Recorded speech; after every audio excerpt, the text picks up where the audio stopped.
Hello students, welcome to Biomentors classes online. Today we are going to discuss the next topic in our chapter electric charges and fields. और आज का जो हमारा topic है वो है बेटा आपका गॉस लॉ. क्या है आज का टॉपिक? Gauss law. सो आज हमें यहां पर गॉस लॉ के बारे में बात करनी है. बेसिकली गॉस लॉ जो है ये आपको प्रोवाइड करता है इलेक्ट्रिक फील्ड और फ्लक्स के बीच में एक मैथमेटिकल रिलेशन यहां पर आपको प्रोवाइड करता है, या हम लोग कह सकते हैं इलेक्ट्रिक फील्ड का या इलेक्ट्रिक फ्लक्स का किसी भी क्लोज सरफेस के साथ में जो रिलेशन है उसके बीच में एक मैथमेटिकल फॉर्मूला आपको देता है. कौन? Gauss law. That's is it clear to you? Yes और नो? क्या ये बात समझ में आ रही है या नहीं आ रही है? तो आप बोलेंगे ठीक है सर जी, हम लोग मान लेते हैं थोड़ी देर के लिए. सो बेसिकली जो बेसिक चीजें हैं, जो हम लोगों ने फ्लक्स का फॉर्मूला से जो रिलेटेड चीजों को सीखा हुआ है, flux associated with a point charge जो आपने सीखा हुआ है, वहीं उस टॉपिक पर आज फिर से हम लोग चर्चा कर रहे हैं. ये एक ऐसा टॉपिक है ना, ये एक ऐसा पॉइंट है जिसको कम से कम 2 बार ऑलरेडी हम लोग पढ़ चुके हैं और एक बार और फिर आज के लेक्चर में फिर से पढ़ेंगे. लेकिन कई लोगों को लगेगा सर रिपीट चीजों को क्यों समझा रहे हैं? तो इन रिलेशंस को समझाने के लिए इन चीजों का बार बार रिपीट होना यहां पर जरूरी है, ताकि आप समझ पाएंगे भैया वो कैसे भी करो तो आंसर वही आने वाले होते हैं. लेकिन हम लोग सारी मेथड को सारे तरीके से नहीं करते, मतलब सारे क्वेश्चंस को सेम हर एक मेथड से नहीं करते हैं. बस कुछ पॉइंट्स को उस मेथड से, कुछ पॉइंट्स को इस मेथड से और अलग अलग कर लिए जाते हैं. तो भैया सबसे पहली बात तो हम लोगों ने कह दिया कि जो गॉस लॉ है, गॉस लॉ क्या करता है? It gives mathematical relation. It gives mathematical relation of electric flux या इलेक्ट्रिक फील्ड भी लिख सकता हूं, विद एनी क्लोज्ड सरफेस. किसी भी क्लोज सरफेस के साथ में ये आपके इलेक्ट्रिक फील्ड या इलेक्ट्रिक फ्लक्स के रिलेशन को बतलाता है. बेसिकली यदि मैं मैथमेटिकली लिखना चाहूं तो किस प्रकार से लिखूंगा, उसको समझाने से पहले एक पॉइंट और यहां पर हम लोग कर देते हैं कि भैया हम लोग जानते हैं फ्लक्स क्या होता है. इलेक्ट्रिक फ्लक्स जो होता है वो होता है 1/ε0 टाइम्स Q. बराबर है, हम लोगों ने इतना पढ़ा हुआ है, हम लोगों ने यहां पर इतना पढ़ा हुआ है. बस यहां पर एक पॉइंट और जो होता है वो क्या होता है कि ये Q जो होता है वो कौन सा चार्ज होता है? वो इनसाइड द क्लोज सरफेस होता है. तो हम लोग इसे यहां पर लिखते हैं Q एनक्लोज्ड. क्या लिखते हैं? Q एनक्लोज्ड लिखते हैं. ये बात हम लोग जानते हैं भाई. इलेक्ट्रिक फ्लक्स पे ऑलरेडी 2 लेक्चर हो चुके हैं, ये तीसरा लेक्चर चल रहा है, इसमें हम लोग गॉस लॉ पे पहुंचे. हम लोग काफी स्लो चल रहे हैं, कोई दिक्कत नहीं है, स्पीड अप करने का टाइम आएगा मैग्नेटिज्म के वहां से. तो यहां पर चीजों को समझते हुए चलिए और थोड़ा थोड़ा सा ध्यान देते हुए चलिए. सो अब जो गॉस लॉ बनेगा वो गॉस लॉ क्या बनेगा? तो गॉस लॉ को मैथमेटिकली मैं लिखूंगा क्लोज इंटीग्रल. देखो ये जो साइन होता है ना, इसे बोला जाता है क्लोज इंटीग्रल. मतलब इंटीग्रेशन के ऊपर जब ये गोला लगा दिया तो इसका मतलब है क्लोज इंटीग्रल. क्या है? Close integral. और इसे लिखेंगे ई vector dot D vector for a surface के लिए मैंने यहां पर एस लिख दिया. ये कोई यहां पर फॉर्मूले के अंदर नहीं जा रहा है. देखो सिंपल सी बात मैं बताना चाहूं तो मैं लिख रहा हूं, देखो ये जो है ना, ये जो लिखा है इसका मतलब ये है क्लोज्ड इंटीग्रल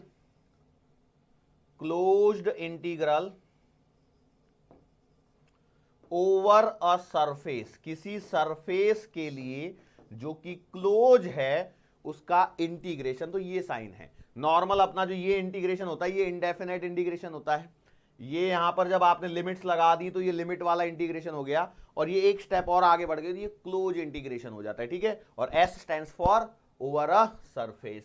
और ये जो होगा ना that is given as Q enclosed. या फिर हम लोग आगे चल के कई बार मैं, देखो हो सकता है मैं यहां पर इनसाइड वर्ब भी लिखूं तो उसको भी ध्यान रखेंगे. तो Q enclosed that is the proper word. ये क्यू एनक्लोज्ड का मतलब क्या है? तो बेटा ये क्यू एनक्लोज्ड जो लिखा है इसका मतलब होता है charge present inside a Gaussian surface. अब देखो, अब कई लोगों के दिमाग में फिर से कुछ चलने लग गया होगा, सर ये गॉसियन सरफेस क्या होती है? ये तो आपने बताया ही नहीं है अभी तक. ये आपने वर्ड तो यूज कर लिया गॉसियन सरफेस पर, हमें तो बताया ही नहीं अभी तक। सो मैं बोलूंगा थोड़ा सा धैर्य रखिए। बेसिकली क्या हो रहा है ना कि जब ये फॉर्मूला सब लग रहा होगा तो इसमें कुछ पॉइंट्स आएंगे जिनको हम लोगों को यहां पर ध्यान रखना है। तो जैसे जैसे मैं एक एक पॉइंट आपको यहां पर बताता चलूंगा वैसे वैसे आपको इसका आइडिया क्लियर होने लग जाएगा। सो मैंने क्या बोला है यहां पर, एक बात समझ में आई कि हम लोग क्या बोल रहे हैं, गॉस लॉ जो है वो एक मैथमेटिकल रिलेशन है। ये जो मैथमेटिकल रिलेशन है बेसिकली ये मैथमेटिकल रिलेशन हो गया close integral over a surface E vector dot D A vector equal to Q enclosed upon epsilon naught. इसके अंदर में आप जानते हैं ये बेसिकली क्या है, ये है आपका फ्लक्स। ये क्या है आपका फ्लक्स है, ये क्या है आपका फ्लक्स है। अब क्या होता है, जैसे हम लोगों के पास में कोई भी एक पॉइंट चार्ज है, कोई भी एक पॉइंट चार्ज है और वो किसी क्लोज बॉडी के अंदर में, तो उसका फ्लक्स आप जानते हैं क्यू अपॉन एप्सिलॉन नॉट होता है, ऑलरेडी कर चुके हैं। मान चलो आपके पास में क्यूब है, आपके पास में क्या है, एक क्यूब है, उसके सेंटर पर हम लोगों ने चार्ज क्यू रख दिया, तो उसके सेंटर पर भी एक चार्ज क्यू रखा है, तो उसके कारण जो टोटल फ्लक्स जो चार्ज प्रोड्यूस करेगा वो होगा Q upon epsilon naught. Yes और नो? तो उसी के बेसिस पर यहां पर ये सारी चीजें चल रही होती हैं। लेकिन कहीं पर ऐसा भी तो हो सकता है, मान के चलो हमारे पास में कहीं ऐसा हो जाए, क्या हो जाए कि भैया कोई एक ऐसी सरफेस वगैरह मैंने यहां पर ड्रॉ कर दी, ठीक है, ये सरफेस ड्रॉ कर दी, इसके अंदर में बहुत सारे चार्जेस हैं। लेट से यहां पर है प्लस Q1 चार्ज है, यहां पर माइनस का Q2 चार्ज है, प्लस का Q3 चार्ज है और प्लस Q4 चार्ज है, माइनस का Q या जो भी है Q6 चार्ज है, यहां पर प्लस Q7 चार्ज है, वॉट एवर इट बी, यहां पर माइनस का Q9 चार्ज है। बहुत ज्यादा चार्ज ले लिए मैंने ना,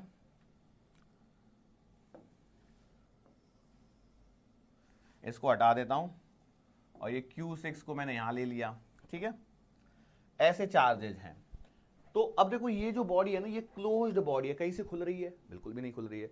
तो इस सरफेस के लिए यदि मुझे गॉस लॉ लगाना है तो मैं कहूंगा भैया close surface integration E vector dot D A vector, ये क्लोज सरफेस के लिए S लगा दिया, will be equals to Q inside या Q एनक्लोज, कुछ भी लिखो कोई दिक्कत नहीं है। अभी इनसाइड वर्ड से आपको एक थोड़ा सा और अच्छा व्यू मिलेगा कि भैया इनसाइड का मतलब है जो भी सरफेस दिख रही है उसके अंदर वाले चार्ज को आपको कंसीडर करना है, अपॉन में एप्सिलॉन नॉट लगा देंगे। अच्छा, इसको यदि मैं और आगे थोड़ा सा लिखूंगा तो मैं लिखूंगा E vector dot D A vector, ये S बराबर Q इनसाइड यहां पर क्या है, तो बेटा ये है Q1 माइनस Q2 प्लस का Q3 और प्लस का Q4। सो जितना भी चार्ज अंदर है उन सारे चार्जेस को यहां पर कंसीडर करना है। जितने भी चार्जेस इस सरफेस के अंदर में हैं उन सारे चार्जेस को बेटा आपको यहां पर कंसीडर करना है। और यही आपका गॉस लॉ का एक्सटेंडेड फॉर्म में कह सकता हूं। जो गॉस लॉ सीखा है तो ये भी आपका गॉस लॉ ही हो गया एक तरह से, ऐसा नहीं है कि कुछ नया कर दिया, बस ये कि गॉस लॉ अप्लाई करने के पश्चात ये बन गया है इस पर्टिकुलर सरफेस के लिए। ये वाली जो सरफेस मैंने बनाई है इर्रेगुलर शेप की सरफेस है। सर क्या इर्रेगुलर शेप की सरफेस के लिए ऐसे लग जाएगा क्या? तो मैंने आपको पहले दिन ही बता दिया था जब गॉस लॉ सीख रहे थे हम लोग कि गॉस लॉ नहीं, सॉरी गॉस लॉ तो आज चालू किया है, जब मैं फ्लक्स निकालना सिखा रहा था आपको याद होगा मैंने एक ऐसे बनाया था, ठीक है, ये क्या बना दिया, क्यूब बनाया था, फिर मैंने एक ऐसा कुछ तो भी बना दिया था, इसके अंदर में क्यू चार्ज रखा, इसके अंदर में क्यू चार्ज रखा और एक ऐसे कुछ तो भी रैंडम करके भी बनाया था, तो उसके अंदर में भी वही है। तो सबके अंदर में वही है, Q upon epsilon naught is the total flux produced by this point charge. Are you getting my point? Yes और नो? तो अब इस पॉइंट चार्ज के कारण जो भी फ्लक्स आ रहा है तो उसी के बेसिस पर करेंगे। अब मान के चलो एक से ज्यादा चार्जेस प्रेजेंट हो तो मुझे टोटल चार्जेस के बारे में बात करनी है, और जब टोटल चार्ज की बात करते हैं तो चार्ज स्केलर क्वांटिटी, और चार्ज एक स्केलर क्वांटिटी होने के कारण चार्जेस का बेटा हमेशा क्या किया जाता है, अलजेब्रिक सम किया जाता है। क्या किया जाता है? चार्जेस का हमेशा आपको अलजेब्रिक सम करना रहेगा। सो आगे बढ़ते हैं एंड यहां पर हम लोग बात करते हैं सम इंपॉर्टेंट पॉइंट्स के बारे में अबाउट गॉस लॉ। किसके बारे में बात करवा रहा हूं मैं? Some important points about Gauss law. अब ये पॉइंट्स क्या है भैया जी, देखते हैं हम लोग। देखो जब तक हम लोग यहां पर देखेंगे नहीं, कुछ चीजों को सीखेंगे नहीं, तब तक हमें पता नहीं लगेगा कि भाई यहां पर कौन कौन सी चीजों के बारे में बात करनी है, ठीक है। अच्छा, अब जो मैं फॉर्मूला लिखा था उस फॉर्मूले को आप नजर मारते रहिए। इसके अंदर में मैं इंटीग्रेशन साइन के बारे में बता चुका हूं, अब उसके अंदर में हम लोग बात करते हैं। तो यहां पर जो इलेक्ट्रिक फील्ड वेक्टर लिखा हुआ है, क्या लिखा हुआ है बेटा? आपका ये जो इलेक्ट्रिक फील्ड वेक्टर लिखा हुआ है इसका मीनिंग क्या है? तो इसका मीनिंग है इलेक्ट्रिक फील्ड। लेकिन ये इलेक्ट्रिक फील्ड कहां पर, where is this electric field, कहां के इलेक्ट्रिक फील्ड की बात चल रही है? तो बेटा ये इलेक्ट्रिक फील्ड एट सरफेस, कहां पर बात कर रहे हैं? ये इलेक्ट्रिक फील्ड कहां का कंसीडर करना है? तो ये इलेक्ट्रिक फील्ड सरफेस वाला इलेक्ट्रिक फील्ड आपको यहां पर कंसीडर करना है। क्या ये बात समझ में आ रही है? सरफेस पर, जो गॉसियन सरफेस आप बना रहे हैं, चाहिए तो आप लिख दीजिए at Gaussian surface, at Gaussian surface की हम लोग यहां पर चर्चा कर रहे हैं। क्या ये वाला पॉइंट समझ में आया? ओके, चलो पॉइंट नंबर 1 के पश्चात हम लोग पॉइंट नंबर 2 के बारे में बात करते हैं।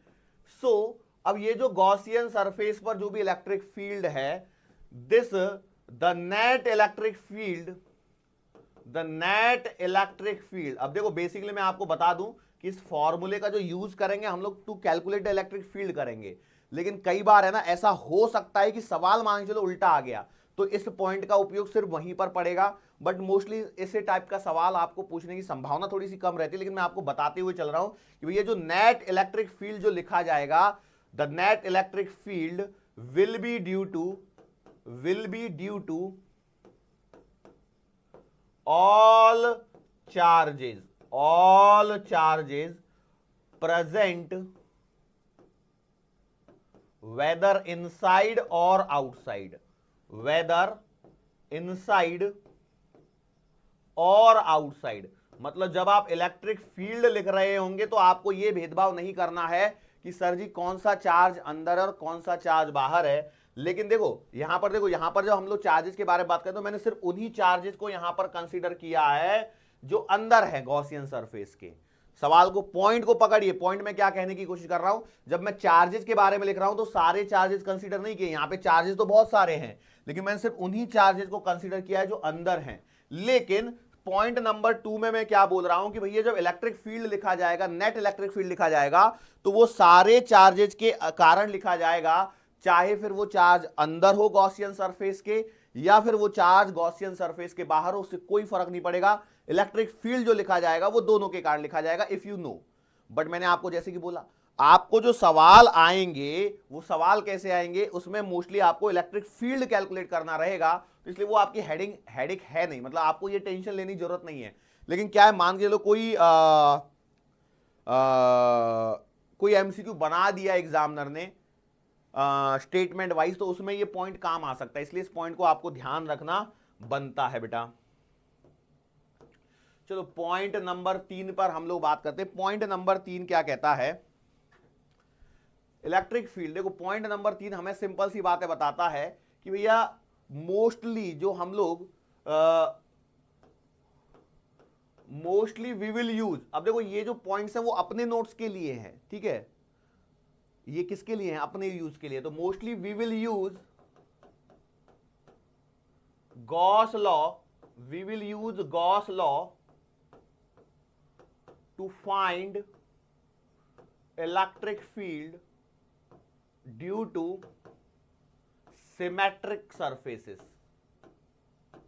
मतलब हम लोग जो इनका यूज करेंगे वो सिमेट्रिक सरफेस के लिए करेंगे, मतलब हमारे सिलेबस पॉइंट ऑफ व्यू से। लेकिन हम लोग इसका यूज कहीं पे भी कर सकते हैं, कर कहीं पर भी सकते हैं, लेकिन हम लोग कहां करेंगे, हमारा जो मेजर पोर्शन है वो सिमेट्रिक पोर्शन वाला ही या सिमेट्रिक शेप्स वाला है। जो ऐसी शेप जो सिमेट्रिक होती है उनको 2 बराबर टुकड़ों में बांटा जा सकता है। क्या ये बात समझ में आ रही है? अच्छा, अब पॉइंट नंबर यदि मैं 4 पर बात करूं तो अगला जो पॉइंट आता है वो ये आता है कि जब भी whenever Gauss law is used, Gauss law is used, we draw an imaginary closed Gaussian surface या closed Gaussian surface। अब यहां पर क्लोज्ड वर्ड से ये मीनिंग है कि आप चार्ज को उसके अंदर में बंद कर सको, चार्ज को उसके अंदर में क्या कर सको, बंद कर सको। ये एक इंपॉर्टेंट पॉइंट है। तो मैंने बोला कि जब कभी भी गॉस लॉ यूज करना है तो हमें क्या करना है, एक इमेजिनरी क्लोज्ड गॉसियन सरफेस के बारे में बात करनी है। अब ये जो इमेजिनरी गॉसियन सरफेस जब हम लोग बना रहे होंगे तो फिर हमें और कुछ चीजों के बारे में ध्यान रखना पड़ेगा। तो वो चीजें कौन कौन सी, जरा उस पर भी हम लोग बात कर लेते हैं कि चौथे पॉइंट के अंदर में मैं सब पॉइंट्स की बात कर सकता हूं कि भैया पहला सब पॉइंट ये निकल के आता है कि जब कभी भी आप गॉसियन सरफेस बनाएं, जब कभी भी आप गॉसियन सरफेस ड्रॉ करें, so always try to consider such a Gaussian surface. मतलब मैं लिख देता हूं, always try to consider, always try to consider Gaussian surface in such a way that electric field on this Gaussian surface, इस Gaussian surface पर जो आपका जो इलेक्ट्रिक फील्ड आ रहा है इज आइदर यूनिफॉर्म, या तो कैसा होना चाहिए, यूनिफॉर्म होना चाहिए, या फिर जीरो होना चाहिए। मतलब जो भी गॉसियन सरफेस आप ड्रॉ कर रहे हो वहां पे आपको क्या ध्यान रखना है, ध्यान इस बात का रखना है कि भैया उस गॉसियन सरफेस के ऊपर इलेक्ट्रिक फील्ड जो है वो आपका या तो एक समान होना चाहिए, मतलब सरफेस के हर पॉइंट पे एक जैसा इलेक्ट्रिक फील्ड आना चाहिए, या फिर जीरो होना चाहिए। उसका रीजन समझ लीजिए कि होगा क्या कि ये देखो गॉस लॉ के अंदर में यहां पर आप इंटीग्रेशन करने वाले हो, यस और नो। भाई एक बात बताओ, यहां पर आप इंटीग्रेशन करने वाले हो, यदि ये वेरिएबल हो गया तो मतलब आपका इंटीग्रेशन का कष्ट बढ़ेगा कि घटेगा, तो आप बोलोगे इंटीग्रेशन का कष्ट और बढ़ जाएगा। लेकिन यदि इलेक्ट्रिक फील्ड कांस्टेंट हो गया तो आप सीधा इसे इंटीग्रेशन साइन के बाहर निकाल सकते हो, इंटीग्रेशन साइन के बाहर निकाल सकते हो, यस और नो। और यदि कांस्टेंट नहीं है, जीरो है, तो कोई दिक्कत है ही नहीं। लेकिन मोस्ट प्रोबेबली आपको कोशिश करनी है कि भैया इसी प्रकार से आपको चलना है। एक और पॉइंट जो इसी के अंदर का सब पॉइंट है वो पॉइंट नंबर 2, जब गॉसियन सरफेस ड्रॉ कर रहे हैं, ऑल्सो फोकस दैट, इस पॉइंट पर भी आपको फोकस करना है कि electric field is either parallel और perpendicular to the area vector. इससे आपका कष्ट और कम हो जाएगा। ये जो मैंने पॉइंट नंबर 2 लिखा है, सब पॉइंट नंबर 2 चल रहा है ना, हाँ, इलेक्ट्रिक फील्ड, तो इसमें भी आपको क्या करनी है कि जो इलेक्ट्रिक फील्ड निकल के आए वहां पर और एरिया वेक्टर जो निकल के आए, गॉसियन सरफेस इस प्रकार से ड्रॉ करनी है कि आपका इलेक्ट्रिक फील्ड या तो पैरेलल हो जाए या परपेंडिकुलर हो जाए, किसके, एरिया वेक्टर के। क्या ये बात समझ में आ गई? तो ये बेसिक है आपका गॉस लॉ का, जो हम लोगों ने 10 से 15 मिनट पढ़ा हुआ है यहां पर। अब गॉस लॉ की हम लोगों को बात करनी है एप्लीकेशन पार्ट पर। मतलब now we can give an heading that application of Gauss law. क्या है? Application of Gauss law. और गॉस लॉ का जो सबसे बड़ा एप्लीकेशन है वो है to calculate the electric field, और उसके अंदर में भी पहला calculation of electric field, calculation of electric field due to a point charge, due to a point charge. तो अब देखो गॉस लॉ को कैसे अप्लाई करना है ये सीख रहे हैं हम लोग। अब एक बात बताओ, calculation of electric field due to a point charge, क्या मैं ये सवाल नहीं कर सकता क्या? मैं इसका फॉर्मूला जानता हूं भाई, E बराबर 1/4πε0 Q/r²। इसका फॉर्मूला मुझे रटा रटाया है, तो फिर कर क्यों रहे हैं? तो भैया गॉस लॉ को कैसे अप्लाई करना है वो सीखने के लिए हम लोग कर रहे हैं। तो भैया यदि शुरू करना ही है तो हम लोग किस प्रकार से शुरू करेंगे? मैंने बोला लेट से मेरे पास में यहां पर प्लस क्यू चार्ज है, ठीक है, ये प्लस क्यू चार्ज है, और मेरी ख्वाहिश है कि मैं यहां से आर दूरी पर, मेरी ख्वाहिश है कि इस यहां से आर दूरी पर मैं इलेक्ट्रिक फील्ड कितना निकल के आ रहा है ये कैलकुलेट करना चाहता हूं।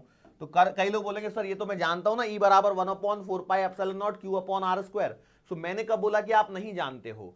What I am teaching you right now, I am teaching you the application of Gauss law, कि गॉस लॉ को मैं कैसे अप्लाई कर सकता हूं इस चीज को पाने के लिए। तो इसके लिए तो देखो अब हम लोगों को स्टेप्स के बारे में मैं यहां पर आपको समझाते चल रहा हूं।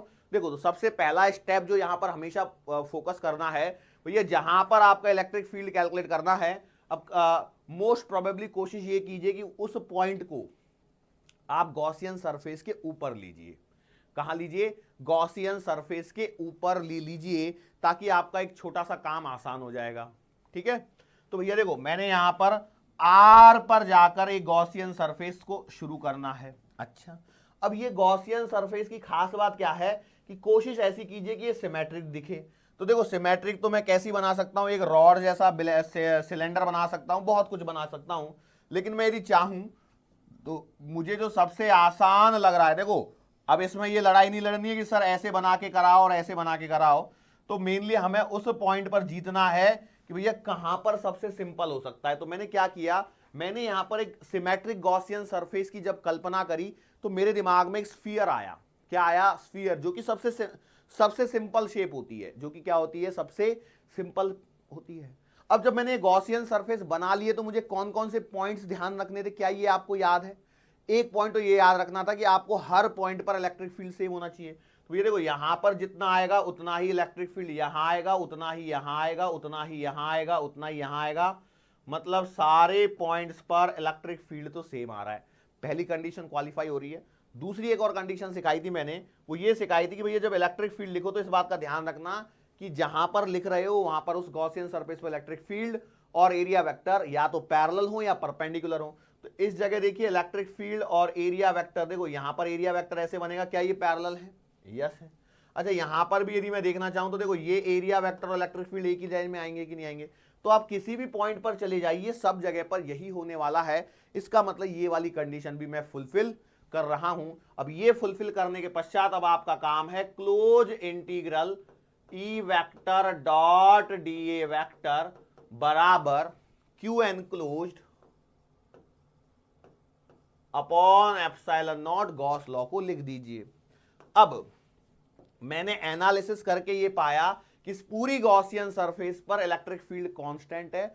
दूसरी बात, एरिया वेक्टर और इलेक्ट्रिक फील्ड के बीच का एंगल 0 है, तो मैं इसे लिख सकता हूं close integral E dot D A dot cos 0। सही है क्या?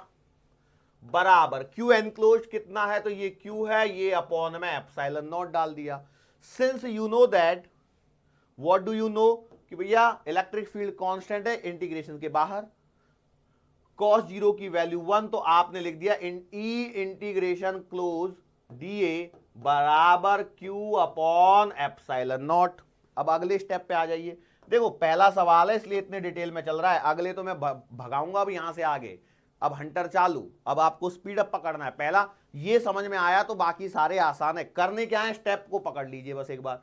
अब ये क्लोज इंटीग्रेशन डीए का मतलब क्या है, ये जो भी छोटा सा एलिमेंट मैंने लिया होगा इसका क्लोज इंटीग्रेशन, इसका मतलब पूरा एरिया कंसीडर करना है। अब ये मेरा पास में स्फीयर है, तो बेटा स्फीयर का एरिया कितना आएगा, तो स्फीयर का एरिया आएगा 4 पाई आर स्क्वायर। तो ये बेटा आपके पास में Q अपॉन एप्सिलॉन नॉट आ गया। सो अब यहां पर आपके सामने जादू हो चुका है ऑलरेडी। और क्या जादू हुआ है कि आप इसे एडजस्ट करके लिखिए, तो आपके पास में आएगा 1 upon 4 pi epsilon naught Q upon R square. और ये फॉर्मूला आपको पहले से आता था। क्या उसी सेम फॉर्मूले को हम लोग यहां पर डिराइव कर चुके हैं? बोलो किया या नहीं किया? तो आपने बोला ठीक है कर लिया है। Now we will proceed second point पर। अब देखो धीरे धीरे मैं अब स्पीड बढ़ाने लग रहा हूं। Calculation of electric field due to a long charge wire. Calculation of electric field due to a long charged wire. Long charged wire, इस चार्ज्ड वायर के कारण। अब देखो मेरे पास में दो ऑप्शन थे, या तो मैं वायर की तरफ आगे बढ़ूं या फिर मैं स्फेरिकल बॉडीज की तरफ आगे बढ़ूं। तो अब मैं सिंस इस तरफ आगे बढ़ चुका हूं, या फिर देखो मेरे पास में ऐसा कोई परेशानी नहीं है कि मैं इसको कराऊं या उसको कराऊं। देखो ओवरऑल क्या है ना कि यदि हम कैसे भी करेंगे तो स्फीयर में भी क्या हो जाएगा। देखो वैसे देखा जाए तो स्फीयर वाला कर लेते हैं, सिलेंडर वाला बाद में कर लेते हैं। मतलब हम लोग क्या करते हैं, स्फेरिकल बॉडीज के कारण कंसीडर कर लेते हैं। काम करते हैं हम लोग पहले कंसीडर कर लेते हैं electric field due to spherical bodies को ले लेता हूं मैं, ठीक है। स्फेरिकल बॉडीज को पहले निपटा लेते हैं, छोड़ो ना, क्या फर्क पड़ता है, क्योंकि क्या है ना, उसमें कॉन्सेप्ट लगाना आपके लिए ज्यादा आसान रहेगा, तो मैं मेरे हिसाब से वही सही रहेगा। Electric field due to spherical bodies. अब कई लोग बोलेंगे सर हमने हेडिंग लिख ली थी, आपने पूरी मिटा दी हमारा, आप देखो कितना पेन घिस गया। कोई बात नहीं बेटा, अब स्फेरिकल बॉडीज की जब मैं बात करता हूं तो हमारे पास में जो मेनली स्फेरिकल बॉडीज होती हैं, देखो या तो वो हॉलो होती हैं या फिर वो सॉलिड होती हैं, ठीक है। एक और क्लासिफिकेशन होता है, या तो वो कंडक्टिंग होती हैं या फिर वो नॉन कंडक्टिंग होती हैं। तो ओवरऑल इनका यदि मैं परम्यूटेशन कॉम्बिनेशन बनाता हूं तो मेरे पास में चार तरह की बॉडी बनती है। एक तो बनती है हॉलो कंडक्टिंग स्फीयर, दूसरा मेरे पास में बनता है हॉलो नॉन कंडक्टिंग स्फीयर, तीसरा मेरे पास में बनता है सॉलिड कंडक्टिंग स्फीयर, और चौथा मेरे पास में बनता है solid non conducting sphere. Yes और नो, ये चार तरह की बॉडी मेरे पास में बनती हैं। कितने तरह की बनती हैं? चार तरह की बॉडीज मेरे पास में बन जाती हैं। अब इन चार तरह की बॉडीज में से सबके लिए खास बात मैं बता देता हूं, क्योंकि ये खास बात का समझना बहुत जरूरी है। यदि खास बात नहीं समझी तो परेशानी हो जाएगी। क्या? देखो, मान के चलो आपके पास में ये एक आर रेडियस का स्फीयर है, दिस इज द स्फीयर, गोला है आर त्रिज्या का। क्या है? स्फीयर ऑफ रेडियस आर, ये बात समझ में आ गई, sphere of radius R. Sir ji अब मैं क्या बोलता हूं, यहां से एक आर दूरी पर, अब देखो ये स्मॉल आर दूरी की यहां पर चर्चा कर रहे हैं, और ये आर जो है वो काफी बड़ा है कंपेयर टू आर। ये जो आर है वो काफी बड़ा माना जा सकता है as compare to capital R. तो अब सोचिए कि यदि मैं इस बॉडी पर चार्ज डिस्ट्रीब्यूट करता हूं, इस बॉडी पर मैं क्या करता हूं, चार्ज डिस्ट्रीब्यूट करता हूं। Let's say I have given Q charge is given to sphere। एक पॉइंट तो ये बोल दिया। दूसरा पॉइंट मैंने यहां पर आगे बोल रहा हूं वो ये है कि भैया ये जो चार्ज है, let's say charge is distributed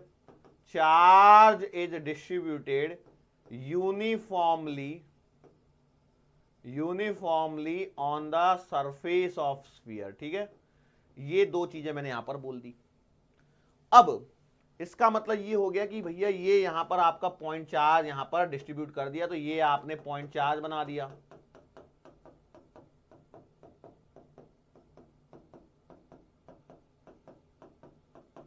ठीक है, अब ये पॉइंट चार्ज बनाने के पश्चात आपके पास में ये चार कंडीशन के बारे में थोड़ा सा सोचना है। लेकिन चार कंडीशंस के बारे में सोचने से पहले मैं यहां पर एक पॉइंट और आपके सामने लिखवा देता हूं, जिससे आपको और आइडिया क्लियर हो जाएगा। यदि ये आर जो है, स्मॉल आर जो है वो कैपिटल आर की तुलना में काफी बड़ा है, तो इसका मतलब क्या हो जाएगा? इसका मतलब ये हो जाएगा this charge will act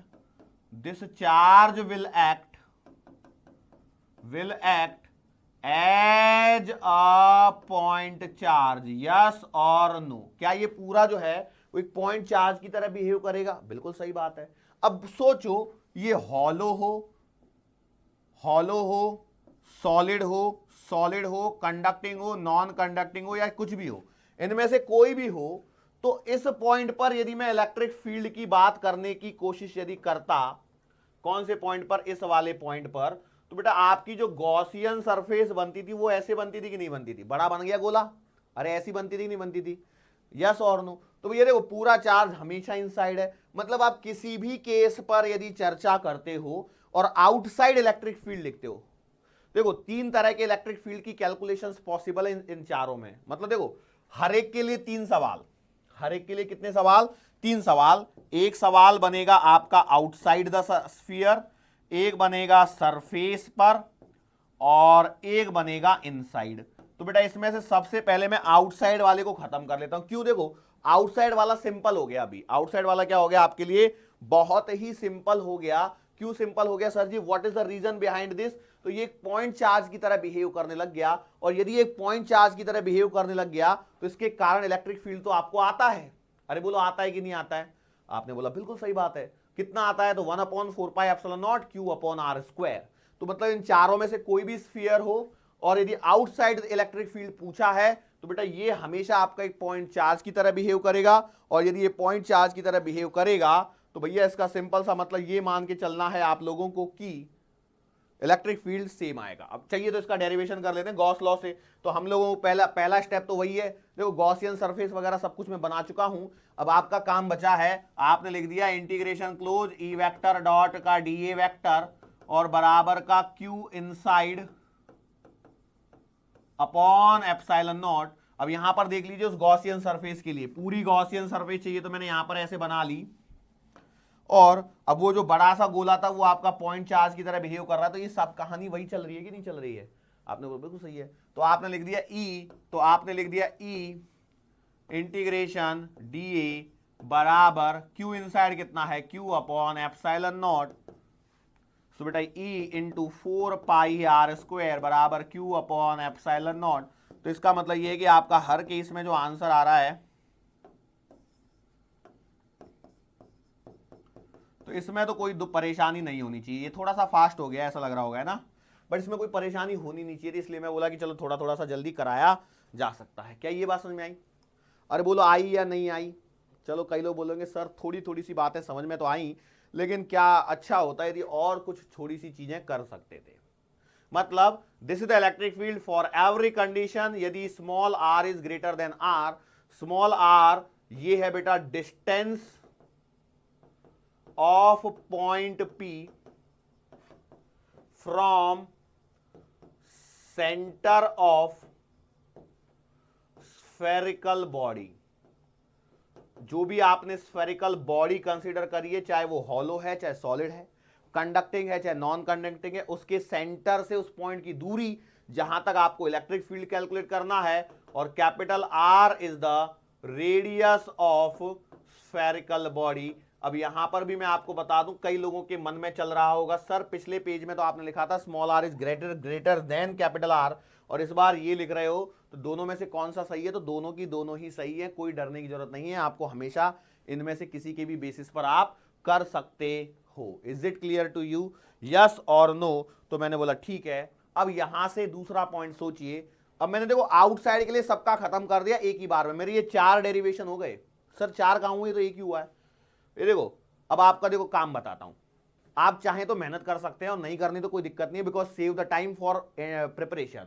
hollow conducting sphere के बाहर electric field 1/4πε0 Q/r²। Hollow non conducting sphere के आउटसाइड पॉइंट पर electric field 1/4πε0 Q/r²। Solid conducting sphere के आउटसाइड पॉइंट पर electric field 1/4πε0 Q/r², where Q is the charge given to sphere. इस बात को ध्यान रखना। और R क्या है? डिस्टेंस। और सॉलिड नॉन कंडक्टिंग स्फीयर के केस में भी सेम हो गया। ठीक है। अब देखो अब हमारा दूसरा पड़ाव आता है सरफेस पर। दूसरा पड़ाव क्या आता है? सरफेस के किसी बिंदु पर किसी भी पृष्ठीय बिंदु पर विद्युत क्षेत्र की तीव्रता, the electric field at a surface point क्या होगा? तो ये देखो ये जो आपने गॉसियन सरफेस इतनी बड़ी सी कंसीडर कर रखी है, उसको यदि मैं छोटी कंसीडर कर लूं मतलब काम हो जाएगा। इतनी सी कर लो कंसीडर। अब कई लोग बोलेंगे सर चार्ज तो बाहर दिख रहा है, तो बेटा इसको हमने चार्ज बड़ा बनाया तो थोड़ा सा बड़ा बना दिए। इतू सा बड़ा है कि small R is approximately equals to capital R. लो अब तो हो गया चार्ज एनक्लोज्ड। खुश इसमें? ओके। तो बेटा उस केस में आपके पास में मैं लिख सकता हूं कि for a point lying on surface of spherical body, किसी भी स्फेरिकल बॉडी, तो बोलो स्फेरिकल बॉडी के लिए क्या हो जाएगा? तो आप लिखोगे small R will be equals to capital R. तो आपका इलेक्ट्रिक फील्ड की वैल्यू आ जाएगी 1/4πε0 Q/R²। यस और नो? तो मैंने बोला ठीक है सर जी, ये वाला पॉइंट भी समझ में आया। अब यहां से आगे जब हम लोग बढ़ेंगे तो देखो, यहां से आगे जब बढ़ेंगे तो उससे पहले देखो मैंने इसके ये चारों के लिए कर लिए, ये चारों के लिए कर लिए, चारों चार 8 डेरिवेशन हो गए। अब इसके 4 और बचे हैं, बचे कि नहीं बचे? तो ये 4 बचे हैं। अब इन चारों में से भी कुछ हो जाएंगे खत्म। अरे तेरी ये और प्रॉब्लम है क्या? हाँ देखो मैं बताता हूं कौन कौन से खत्म होंगे, कैसे खत्म होंगे। आगे आ जाओ। मेरे पास में पहला है आपका हॉलो हॉलो कंडक्टिंग स्फीयर, ठीक है, हॉलो कंडक्टिंग स्फीयर मैंने कंसीडर किया। दूसरा मैंने कंसीडर किया hollow non conducting sphere, hollow non conducting sphere. और तीसरा मैं यहां पर कंसीडर कर रहा हूं सॉलिड कंडक्टिंग स्फीयर। क्या कंसीडर कर रहा हूं? सॉलिड कंडक्टिंग स्फीयर, ठीक है, सॉलिड कंडक्टिंग स्फीयर, ठीक है। अब देखो इन तीनों के लिए जरा ध्यान से देखिए। क्या ध्यान से देखिए सर? वो तो बता दीजिए, आपने तो बोल दिया ध्यान से देखिए, लेकिन हम लोग समझ नहीं पा रहे हैं कि क्या ध्यान से देखें। तो भैया देखो, मान चलो आपने हॉलो कंडक्टिंग स्फीयर को यदि क्यू चार्ज दिया, हॉलो कंडक्टिंग स्फीयर को यदि आपने क्यू चार्ज दिया तो वो कहां जाएगा? अब क्या हॉलो कंडक्टिंग स्फीयर के अंदर में चार्ज को हवा में लटकाओगे? बिल्कुल नहीं। तो बेटा वो चार्ज जो है वो आपका सरफेस पर जाएगा। यस और नो? बिल्कुल सही बात है। सिमिलर वे में हॉलो नॉन कंडक्टिंग स्फीयर के लिए बात करिए तो बेटा इस पर भी जो चार्ज दिया जाएगा वो भी आपका सरफेस पर ही चला जाएगा। यस और नो? बिल्कुल सही बात है। सिमिलर वे में सॉलिड कंडक्टिंग स्फीयर में जब भी यदि आपने चार्ज दे भी दिया तो क्या हो जाएगा? वो जो पूरा चार्ज है वो अंदर नहीं रुकेगा, वो बाहर चला जाएगा। ऐसा क्यों होता है तो वो आप बाद में सीखेंगे पोटेंशियल वाले चैप्टर में, कि इलेक्ट्रोस्टैटिक पोटेंशियल एंड कैपेसिटेंस में, कि every body wants to achieve the lowest potential energy, मतलब हर बॉडी चाहती है उसकी जो एनर्जी है वो कम रहे। तो इसके लिए क्या होता है, वो जितना दूर जाके बैठ सके उतना दूर जाके बैठना चाहता है। तो कंडक्टिंग स्फीयर तो वो चाहता तो है कि अनंत पे जाके बैठ जाए, क्योंकि अनंत पे पोटेंशियल एनर्जी 0 हो जाएगी, लेकिन अनंत पे चल के उड़ के जाएगा क्या? सुपरमैन थोड़ी है अपना चार्ज, चार्ज तो चार्ज है, वो सरफेस के बाहर कूद के नहीं जाएगा, वो सरफेस पे जाके रुक जाएगा। आगे चल के हालांकि मैं छोटे मोटे कॉन्सेप्ट और पढ़ाऊंगा, लीकिंग ऑफ चार्ज वगैरह, जहां पे वो शेप वगैरह के पॉइंट आते हैं तो चार्ज कैसे लीक होता है वगैरह, तो वहां पर मैं समझाऊंगा कि जो कॉर्नर होते हैं वहां से चार्ज लीक होने की संभावना ज्यादा होती है, गोले पे से नहीं होती है। हमें पॉइंट तो बता दिया हालांकि। अब ठीक है, आगे इलेक्ट्रोस्टैटिक शील्डिंग वगैरह बहुत सारे, मतलब वो कॉन्सेप्ट ऐसे मैं बताऊं तो ठीक है, नहीं भी बताऊं तो कोई दिक्कत नहीं, उसको सिलेबस में इतना ज्यादा मतलब वो मेंशन है ही नहीं, लेकिन हम लोग देखेंगे थोड़ा सा। अब ये क्या है? ये है आपका सॉलिड कंडक्टिंग स्फीयर। तो इस केस में भी आपका जो चार्ज है वो है आपका सरफेस पर, ठीक है। अब मैंने इन तीनों के लिए गोला बनाया, ठीक है, तो मैंने बोला let's say this is our गोला ऑफ रेडियस कैपिटल आर, ठीक है। Now I want to calculate electric field at a point P which is at a distance small r from the center, okay। तो भैया हमारी जो condition है, हमने ये गॉसियन सरफेस बना ली है। क्या है ये ब्लैक वाली? तो भैया जी ये है आपकी गॉसियन सरफेस। ये क्या है? आपकी गॉसियन सरफेस है, बराबर है। गॉसियन सरफेस बना ली, सेलेक्ट कर ली, सब काम कर लिया। अब इसके बाद में मैंने फॉर्मूला लिखा, close integration E vector dot D A vector बराबर Q inside upon epsilon naught. Yes और नो? तो आपने बोला बिल्कुल सही बात है। अब जरा यहां पर देख के बताइए, पूरा चार्ज तो बेटा यहां पर तीनों ही केसेस में सरफेस पे पहुंच गया। आप यहां पर इलेक्ट्रिक फील्ड की बात कर रहे हैं, तो बेटा सिंस Q इनसाइड इज 0, अंदर चार्ज कितना?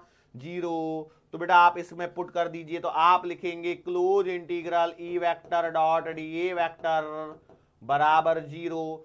तो E बराबर भी कितना आ जाएगा? जीरो आ जाएगा, क्यों एरिया तो जीरो नहीं है, ये तो श्योर है, एरिया तो जीरो नहीं है भैया, एरिया है ना, एरिया तो जीरो नहीं है, बट हाँ इलेक्ट्रिक फील्ड डेफिनेटली है, इसका मतलब जीरो ही होना चाहिए, तभी ये कंडीशन आपकी फुलफिल यहां पर होती हुई नजर आएगी। बराबर है, सही है क्या? नाउ अब पूरी कहानी खत्म होने के पश्चात अभी भी जो एक मुद्दा आपका बाकी है वो रह गया, कौन सा? कौन सा रह गया बोलो? वही डेरिवेशन सीखना है, बाकी और कुछ है ही नहीं हमारे पास। किधर गया, किधर गया? इनसाइड के भी 3 हो गए, देखो 4 और 4 8 और 3 11 हो गए, इसमें से 3 का तो जीरो हो गया। कौन कौन से का जीरो हो गया? Solid conducting, hollow non conducting, hollow conducting sphere के अंदर में इलेक्ट्रिक फील्ड जीरो हो गया। बाहर 1/4πε0 Q/r² हो गए, वो 4 डेरिवेशन हो गए, और सरफेस के भी 4 हो गए, 1/4πε0 Q/R²। तो 4 और 4 8 और 3 11 डेरिवेशन किए बेटा आज आपने।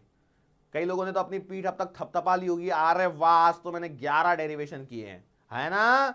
हाँ मैं जानता हूं, यस। चलो सो अब हम लोग आगे बढ़ते हैं। इतने सारे 11 डेरिवेशन करने के बाद में कई लोग थक गए होंगे, है ना?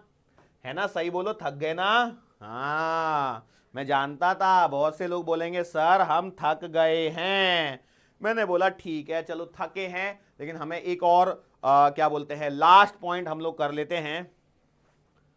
कौन सा रह गया? ये नॉन कंडक्टिंग सॉलिड स्फीयर बच गया हमारे पास में। कौन बच गया? नॉन कंडक्टिंग सॉलिड स्फीयर, ये बच गया नॉन कंडक्टिंग सॉलिड स्फीयर। तो भैया जी देखो मैंने ये एक नॉन कंडक्टिंग सॉलिड स्फीयर बना दिया, इसकी त्रिज्या कैपिटल आर है, मतलब ठीक है। अब यदि आपने यहां पर पॉइंट चार्ज मतलब चार्ज क्यू यदि देने की चेष्टा करी, तो बेटा ये जो चार्ज है ना ये पूरी बॉडी के अंदर में डिस्ट्रीब्यूट होगा। क्यों ऐसा होगा? Because charge will not move. यहां पर चार्ज बेचारा गरीब है, सीधा साधा है, उसको जहां बिठा के छोड़ दोगे वो वहीं तक बैठा रहेगा, वो इधर उधर भागने की कोशिश बिल्कुल भी नहीं करेगा। यस, ले बेटा ये पूरे इसमें चार्ज फैल गया। अब बाहर तो इलेक्ट्रिक फील्ड में फटाफट लिख सकता हूं, कोई दिक्कत नहीं है। तो मेरा सवाल ये है कि इस सेंटर से आर दूरी पर ये पॉइंट कंसीडर किया है P, calculate electric field at this point, ये सवाल है। जो देखो हेडिंग आपके पास में क्लियर है, एप्लीकेशन ऑफ गॉस लॉ सीख रहे हैं हम लोग। तो अब इस केस में क्या हुआ, कैसे प्रोसीड करूंगा? तो भैया मेरे को प्रोसीडिंग का पहला स्टेप पता है कि पहले गॉसियन सरफेस करो। अब गॉसियन सरफेस के सिलेक्शन के क्राइटेरिया बता दिए, तो आप कॉमन सेंस लगा के सीधा सीधा कह सकते हैं कि सर जी यहां पर गॉसियन सरफेस जो है वो भी एक स्फीयर ही ले लो। कॉमन सेंस है ये, and common sense is that which is not common, बराबर है? मतलब ठीक है। अब आपने फॉर्मूला लिखा close integral E vector dot D A vector बराबर Q inside upon epsilon naught. मैंने लिख दिया, यस और नो? आपने बोला सर लिख तो दिया, अब देखते हैं क्या होगा। आगे देखो अंदर कितना चार्ज है। सर हमें क्या मालूम, वो तो आप बताओगे। देखो मैंने क्या बोला था, मैंने यहां पर पूरे गोले पर क्यू चार्ज दिया था, छोटा देना है बड़ा देना वो आपकी मर्जी है। मैंने पूरे गोले पर क्यू चार्ज दिया था। अब यहां पर जो क्यू इनसाइड लिखा जाता है वो क्यू इनसाइड का मीनिंग पकड़िए, तभी आप पकड़ पाएंगे। क्यू इनसाइड का मीनिंग है the total charge present inside Gaussian surface. कहां गया रे, कहां गए रे वो बेडी डामंग। Electric field, the net electric field will be mostly will use Gauss symmetric whenever Gauss law is used we draw an imaginary close. अच्छा ये लिखा नहीं है क्या मैंने? मैं इंपॉर्टेंट पॉइंट में always try to consider Gauss surface such that E non this Gauss surface either also is either पहले। अच्छा मैं लिखा नहीं है, तो क्यू इनसाइड का मतलब क्या है? गॉसियन सरफेस के अंदर का चार्ज। यार ऐसा कैसे हो सकता है, मैंने बताया नहीं है। हाँ ये रहा ना, यहां पर बताया देखो मैंने क्यू इनसाइड लिखा नहीं है, बस मैंने यहां पे इसलिए मेरे को दिखा नहीं है। देखो ये Q6 Q9 और Q7 को छोड़ दिया। क्यों छोड़ दिया? क्योंकि ये गॉसियन सरफेस के बाहर डोल रहे हैं। अब कई लोग बोलोगे सर ये तो बॉडी थी ना आपकी, तो भैया मैंने गॉसियन सरफेस भी बॉडी पे कंसीडर करी है अभी के लिए, इस पर्टिकुलर सवाल के लिए। यस ओके चलो, सो यही पॉइंट है और कुछ नहीं है।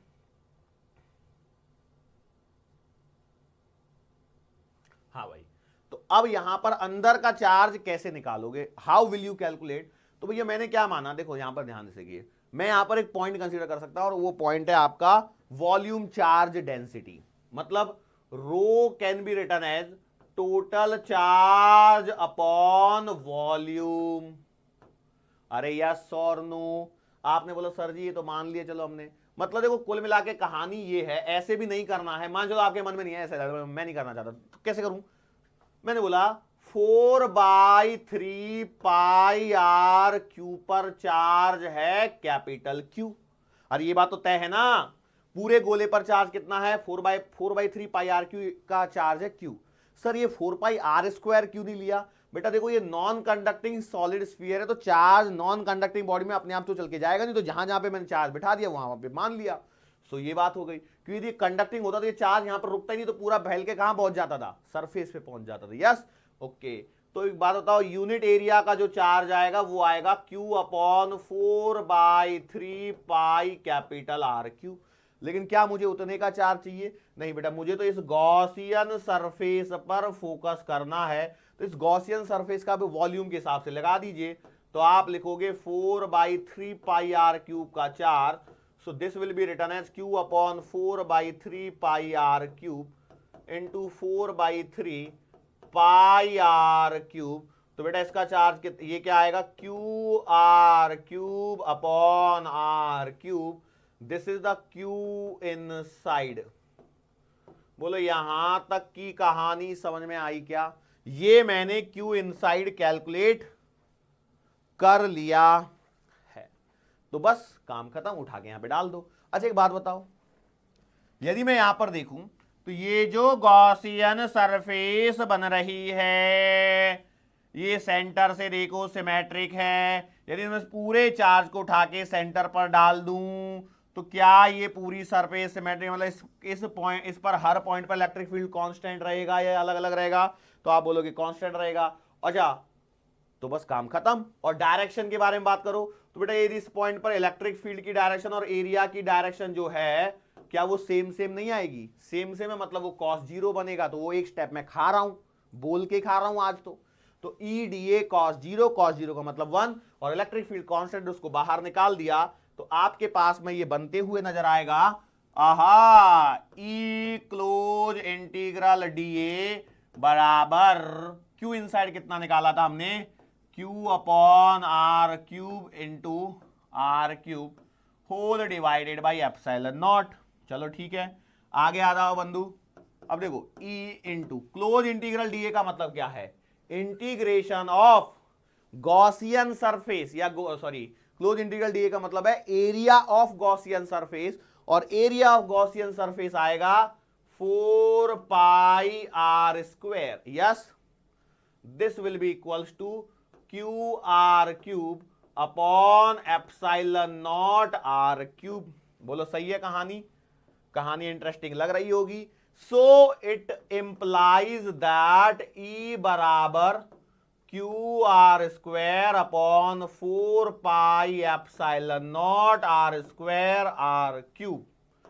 यस और नो, तो आपने बोला सही है, यहां पे कुछ गड़बड़ी हो रही है। अच्छा ये आर क्यूब है बेटा, ये r³ मारोगे तो ये r की पावर 1 बचेगा, तो मैं finally I can write E will be equals to 1 upon 4 epsilon naught, देखो सही लिख रहा हूं, 1 upon 4 epsilon naught Q into small r upon R cube. बोलो ये बात समझ में आ गई, यस और नो, तो आपने बोला बिल्कुल सही बात है। अब जरा यहां पर थोड़ा सा हम लोग क्या करते हैं, एडजस्टमेंट करते हैं। सर एडजस्टमेंट का एडजस्टमेंट, देखो मैं जानता हूं, क्या जानता हूं कि मान के लो मैं यहां पर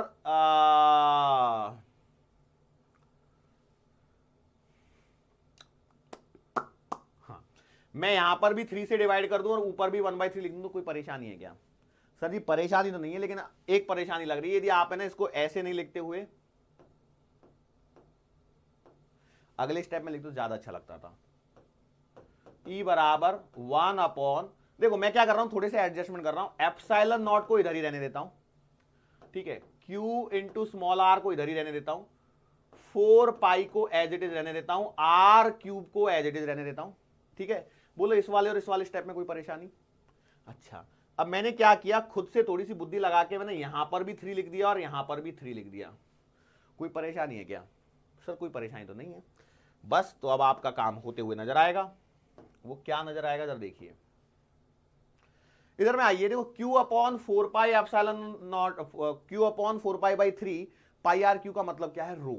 यदि रो है तो इसका मतलब देखो इस वाली चीज को मैं लिख सकता हूं क्या? रो। और यदि ऐसा लिख दिया तो बेटा आपके पास में जो इलेक्ट्रिक फील्ड निकल के आएगा वो निकल के आएगा, देखो कितना? रो इंटू स्मॉल आर अपॉन, ध्यान से देखिए, अरे यार शिट, मेरे को इसको वापस से करना पड़ेगा। Q अपॉन 4 बाई 3 पाई, अरे तेरी, Q upon 4 by 3 pi R Q, ठीक है। हाँ, ये लेने में थोड़ा सा दिक्कत हो गया। तो रो आर अपॉन, तो मैं कह सकता हूं कि जो इलेक्ट्रिक फील्ड आएगा वो आएगा रो इंटू आर ई बराबर, देखो, rho into R upon 3 epsilon naught, rho into R 3 epsilon naught, rho R मैंने कुछ उल्टा बोला शायद, है ना, रो अपॉन आर बोल दिया, rho into R upon 3 epsilon naught, that will be the formula. अब समझ लीजिए, इसके बाद में आएंगे ग्राफ, सारे चीजों के लिए ग्राफ, और ग्राफ जो है वो सबके लिए ऑलमोस्ट सेम आएंगे। मतलब देखिए, ये है स्मॉल आर, ठीक है, सारे केसेस में, मतलब जो पहले जो 3 केसेस की बात कर रहा हूं, मतलब पहले जो 11 केसेस हैं, पहले कितने केसेस हैं? 11 केसेस हैं। उन 11 केसेस के लिए यदि मैं ग्राफ ड्रॉ करता हूं तो वो आएगा, देखो कैसे, यहां से लेकर के यहां तक का 0, और यहां पर इलेक्ट्रिक फील्ड मैक्सिमम है, ई मैक्सिमम आएगा जो कि सरफेस पर है, जो कि कितने पर है? स्मॉल आर बराबर कैपिटल पर आर पर है, और ये है 1 upon 4 pi epsilon naught Q upon R square. यहां पर देखिए ये वो पॉइंट है जो आउटसाइड का रीजन है, और यहां पर ई जो है वो directly proportional 1 by R square के है, और अंदर में बेटा इलेक्ट्रिक फील्ड 0 है। तो देखो ये इनसाइड है, ठीक है, अब ये इनसाइड है, ये एटसेट्रा, तो ये 11 के लिए सेम ग्राफ बनेगा, 11 तक के लिए। मतलब देखो मैंने तो हर अलग अलग टुकड़े में करवाया है, मतलब ये मान सकता हूं कि बेटा ये है आपका कंडक्टिंग स्फीयर के लिए, कंडक्टिंग स्फीयर, अब चाहे हॉलो हो चाहे वो सॉलिड हो, ठीक है, हॉलो या सॉलिड कंडक्टिंग स्फीयर। तो मतलब ये मेरा इतना काम हो गया। अब यदि इसी ग्राफ को मैं और आगे कंटिन्यू करता हूं, मतलब मैं बात करता हूं आपसे खास कर, यदि मैं चाहता हूं कि इलेक्ट्रिक फील्ड का ग्राफ बनाया जाए non conducting solid sphere, non conducting solid sphere, तो इस केस में जो ग्राफ बनेगा ना वो कुछ इस प्रकार से बनेगा, ये और ये, ठीक है। अब देखो ये ग्राफ को जरा समझिए, ये है ई इनसाइड जो कितना आ रहा था, rho into small R upon 3 epsilon naught. तो देखो इलेक्ट्रिक फील्ड और आर में क्या रिलेशन है, E is directly proportional to small R, yes और नो, तो स्ट्रेट लाइन आएगी। ये वो पॉइंट है जहां पर बेटा आपके पास में मैं कह सकता हूं कि इलेक्ट्रिक फील्ड इज मैक्सिमम, ई क्या है? मैक्सिमम, और वो है बेटा आपका 1 upon 4 pi epsilon naught Q upon capital R square, क्योंकि स्मॉल आर बराबर कैपिटल आर बन जा रहा है।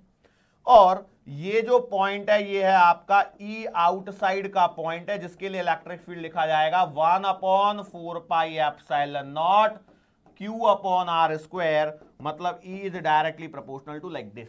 ये बात समझ में आ गई क्या? बोलो यहां तक की कहानी समझ में आई क्या? तो ये है हमारे सारे की सारे ग्राफ वगैरह से रिलेटेड सारी जो चीजें पॉसिबल थी वो बेटा मैंने यहां पर कवर कर ली हैं। मतलब देखो इसी के अंदर में बहुत सारे ग्राफ कवर हो गए, hollow solid conducting sphere, hollow conducting sphere, solid conducting sphere, और एक और इसके अंदर में आएगा, वो कौन सा आएगा, हॉलो नॉन कंडक्टिंग स्फीयर। तो ये इनके लिए ये पूरा हो गया, नॉन कंडक्टिंग सॉलिड स्फीयर के लिए ये ग्राफ बन जाएगा।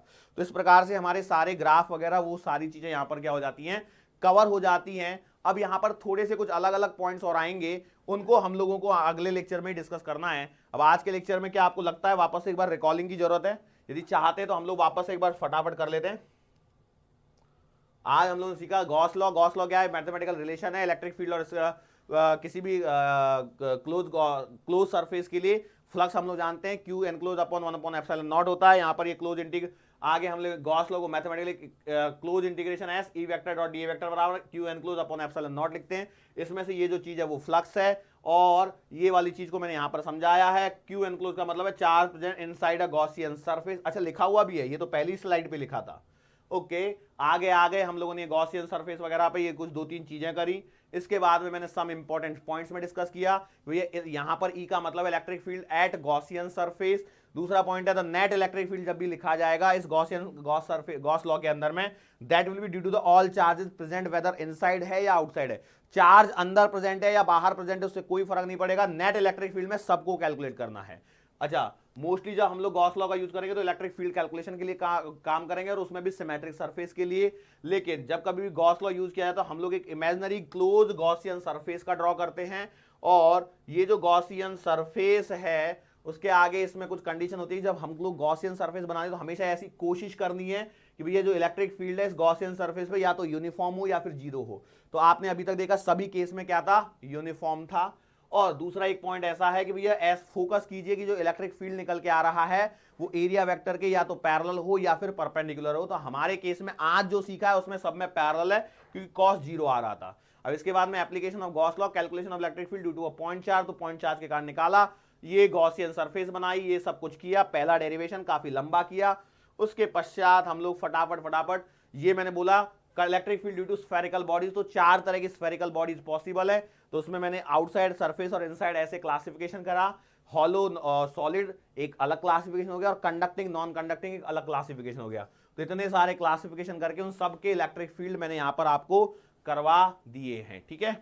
और इसमें भी देखो, अब इसमें भी क्या होता है, देखो मैं लिखता हूं hollow conducting sphere electric field outside 1/4πε0 Q upon small R square. अब चाहे कोई सी भी बॉडी ले लो, आउटसाइड के लिए सेम आएगा। कोई सी भी बॉडी के लिए सरफेस पर 1/4πε0 Q upon capital R square, where capital R is the radius of the body. अब इनसाइड की अब बात करते हो, इनसाइड में जो है हमारे पास में hollow conducting, hollow non conducting और सॉलिड कंडक्टिंग, इन तीनों के लिए अंदर में इलेक्ट्रिक फील्ड जीरो आएगा। लेकिन सॉलिड नॉन कंडक्टिंग के लिए अंदर में इलेक्ट्रिक फील्ड जीरो नहीं आएगा। वो कितना आएगा, rho small R, R is the distance of the point where the electric field is to be calculated from the center of the spherical body। Sphere के सेंटर से उस पॉइंट का distance जहां पर इलेक्ट्रिक फील्ड कैलकुलेट करना है। तो formula क्या आता है, rho into small R upon 3 epsilon naught. So इसके केस में जो ग्राफ निकल के आता है ये सारे कर दिए मैंने एक साथ में, लास्ट में यहां पर देख लीजिए rho R upon 3 epsilon naught is directly proportional small R, और यहां पर ऐसा रिलेशन है small R equal to capital R पर इलेक्ट्रिक फील्ड मैक्सिमम होगा। मतलब मैक्सिमम इलेक्ट्रिक फील्ड जो स्फेरिकल बॉडी के केस में हो सकता है that will be at the surface. तो भैया सवाल ऐसा बन सकता है, कुछ भी तरह के सवाल बनाए सकते हैं उसमें, तो मैं क्या बताऊंगा। लेकिन हाँ ये जो मोस्ट प्रोबेबली जो मोस्ट पॉसिबल कंडीशन बन सकती है वो मैंने यहां पर आपको बता दिया है, ठीक है। श्योर हैं? चलो तो इसी के साथ में बेटा आज के सेशन को बेटा हम लोगों को यहां पर समाप्त कर लेना चाहिए। मुलाकात फिर से करेंगे आने वाले अगले लेक्चर के दरमियान। सो तब तक के लिए